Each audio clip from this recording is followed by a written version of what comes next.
Hello guys, akong i-showcase karon ang beauty sa nature. So mao ni gyud siya ang view nga among makita gikan sa amo ang teres. So cleaner planet, brighter future. Mao ginatong agenda, di ba? Sukad pa sa una, amo nang naandan ang pagpanguha sa mga plastic, pagdaog sa mga basura nga nagkalat, ug panghagbas sa mga sagbot. And for today's video, magbakline na ta padulong dito para manghagbas, hapit-hapit din ha sa kilid-kilid, manglimpyo. Ug since kay gikatayan man ang ako ang limonsito nga gitanong diri nga area, ako nang gi pamutlan og sagbot katong ni Katay. So diri dapita guys, dili na sad niya mo ang yuta diri pero ako alang gitanuman para dili mudagan ang libon padung sa amo ang balay kay basig naon niya yung mga bitin-bitin or unsa pa din ha nga mga kuyaw nga mga mananap. Kauban ang akong sundang ug gunting ni ana pud ta sa gawa sa koral kung diin makita ninyo ang nindot nga view. Dira guys, nindot jud kay na siya nga view din ha. Namutol sa mga tag-as nga sagbot og nanapok sa mga laya nga dahon para daoban. Kay nindot kay atong palibot kung limpyo.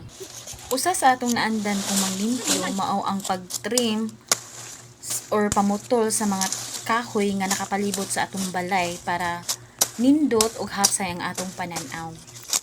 Since dili man gyud malikayan nato ang mga basura, ilabi na ang mga plastic nga gikan sa ato ang mga kinumpra ug mga plastic nga gisudlan sa mga pagkaon ug kanang mga napkin guys nga magpasad in town sa agianan.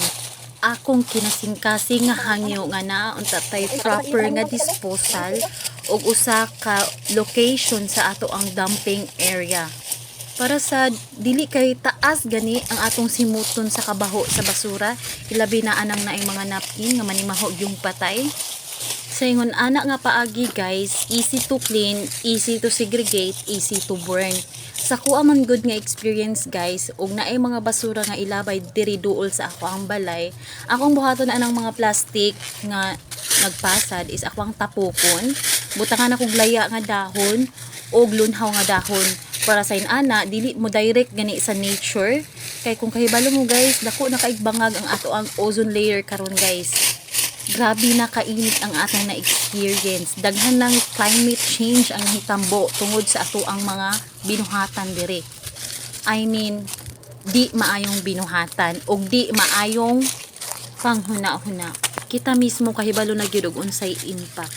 Pabuton pa ba nato nga nay mahitabo sa atong pamilya o sa mga sumusunod nga mga henerasyon?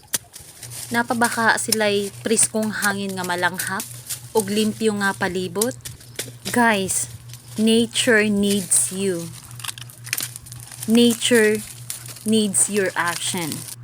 I am really hoping and looking forward nga naatay mga local movement or local action nga mo implement or strictly implement sa proper disposal sa atong mga basura, or anyone nga maka-remind or maka-educate sa mga tao nga pataka og labay.